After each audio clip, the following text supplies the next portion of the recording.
ఇప్పుడు ఎక్కడైనా మీమ్స్ చూడాలన్నా, ఇది చూడాలన్నా, ఎక్కడ చూడాలన్నా ఏదైనా దబుక్కున ఎడిట్ చేసి పెట్టుకోవాలంటే కూడా మీ అలా దొరికేస్తా ఉంటాయి. మీరు హ్మ్. చెప్పిన 100,00,00,000 బ్యాగ్‌లు, వాచీలు మిమ్మల్ని వస్తున్నారు ఆ స్టూడియో అనంగానే మా వాళ్ళు వెయిట్ చేసింది ఓన్లీ ఫర్ కానీ నేను మా వాళ్ళు చాలా కానీ డిసప్పాయింట్ అయ్యారు. ఇయన్నిటికన్నా మీరేసుకోవాల్సింది బేబక్క ఏమి తినదు అనే ఓకే. థంబ్‌నెయిల్‌లో ఏసుకోండి. ఓకే. ఓకే. బేబక్క భోంచేయదు. ఏమి తినని బేబక్క. అంటే నమ్ముతారంటారా? నమ్మకమే జీవితం. ఆళ్ళు సగం చపాతీ అన్నప్పుడు మీరు నమ్మారు గదా! హ్మ్. నాదెందుకు నమ్మరు?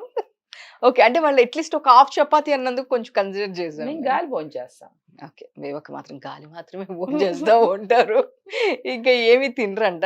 అంటే దీని తర్వాత ఇఫ్తార్ విందులకు గూడా మీరెళ్తున్నారని విన్నాము. అప్పుడు కూడా ఏం తినట్లేదు. ఏంటంటే ఊరికెళ్ళి కనిపించేసి ఎళ్ళిపోతాను. కనిపించేసి ఆ! ఎళ్ళిపోతారు. కనిపించేసి. ఓకే. కానీ 'బిగ్ బాస్‌కి' ఎళ్ళొచ్చిన తర్వాత మీరు చాలా వెయిట్ ఒక 3, 4 కేజెస్ తగ్గారా? పెరిగానంటున్నారేమో అనుకున్నా. లేదు. ఆ! ఆ! 'బిగ్ బాస్' నుంచి వచ్చిన తర్వాత 'బిగ్ బాస్' నుంచి అవునా? ఆ! అవును. మీకు అనిపించట్లేదా? తగ్గానా? ఒక్క నిమిషం ఉండు. ఆ! బానే ఉన్నానా? సో, మీ క్లోజ్ మీకు తెలుస్తుంటాయి గదా!